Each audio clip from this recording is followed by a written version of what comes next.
Tasha is a supervisor who works hard to set norms on her team that make everyone feel safe, collaborative, and free to offer and receive feedback. Last week, one of her team members, Nicole, ran through a presentation she had been working on for the rest of the team. When another team member, Tyler, offered Nicole some critical feedback on the presentation, Nicole got defensive and told Tyler he didn't know what he was talking about. After some awkward silence, Tasha's team barely engaged in more discussion. Tasha has tried to approach Nicole about this a few times, but in each conversation she gets defensive, reactive, and closed off to feedback.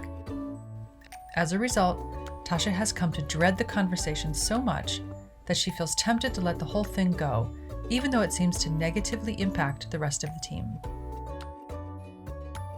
Giving critical feedback to employees is an important and necessary part of managing performance because it can help employees resolve issues before they become bigger problems. While these conversations can often be uncomfortable, there's a simple 4-step strategy Tasha and other supervisors can use to make them effective. The first step is for Tasha to prepare for the difficult conversation and ask questions to make sure she accurately understands what happened. What has the impact of Nicole's behavior been? In our example, it seems like Nicole's defensive reactions caused others on the team to become hesitant to share their thoughts, which might cause the quality of the work to suffer. What are possible explanations for her behavior? Nicole has quite a few new long-term projects on her plate and has been busier than she normally is. What information might contradict Tasha's perception of the situation? For example, maybe Nicole reacted this way only to Tyler's comment and not others? Next, Tasha needs to consider any emotions she has about the situation. By asking herself some questions and understanding any hot buttons she might have, she might be able to anticipate her own emotional reactions and redirect her attention to the specific problem. Tasha has always prided herself as someone who fosters a strong culture of feedback and collaboration on her team. When Nicole reacted the way she did to Tyler's feedback, it disrupted the way Tasha views herself as a supervisor. While it's still important for Tasha to address Nicole's behavior, Tasha will be better able to manage her emotions if she knows why they are so strong in the first place. The second step is for Tasha to prepare the feedback that she needs to give Nicole. To have an effective conversation, Tasha needs an objective that will help her focus on what she wants to say. An effective objective will focus on the work, whether it's improving an outcome, changing a behavior, or something else that affects the team. Ineffective objectives, on the other hand, involve changing someone's mindset, opinions, or exerting power over them. These are unrealistic and counterproductive.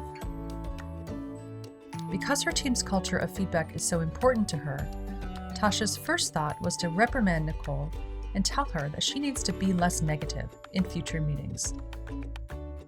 But since Tasha is aware of her own charged emotions, she redirects her attention to the specific situation and decides that the objective she wants to achieve is to restore her team's culture of feedback and to help coach Nicole to receive critical feedback in the future.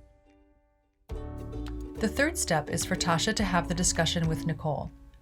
With her objective in mind, she uses the Situation, Behavior, and Impact, or SBI model, to help Nicole understand what she needs from her. Here's what Tasha said. Nicole, we need to talk about what happened in our team meeting last Monday. When Tyler gave you that critical feedback about the presentation you've been developing, you got defensive and told Tyler he didn't know what he was talking about.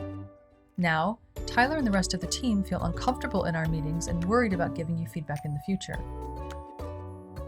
Can we talk about what you think happened here and how we can approach it differently? Tasha gives Nicole a chance to weigh in, all the while listening to understand her intent, actions, and experience. At first, Nicole once again got defensive and started to put the blame on Tyler. But instead of matching Nicole's reactions, Tasha practiced a delayed response by pausing, taking a deep breath, and using reflective listening. This might sound something like, I noticed you're getting defensive when I bring up a situation about Tyler, and I'm assuming it has to do with the feedback he gave you. Is that true?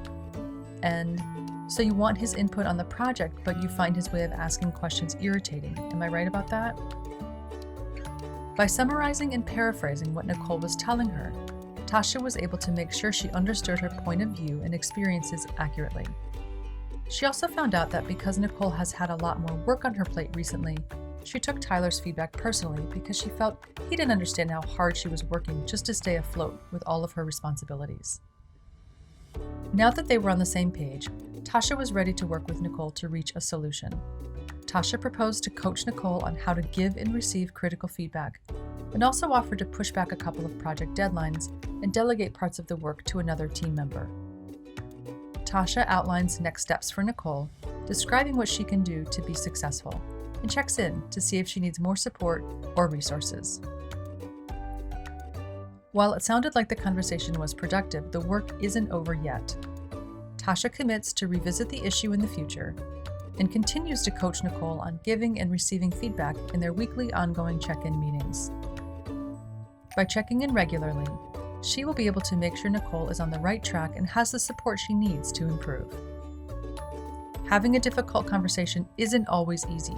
However, by preparing yourself, preparing your feedback, and being specific, measured, and objective in your difficult conversations, you will have deeper trust and better rapport, which can help to make sure future difficult conversations are easier when you revisit them.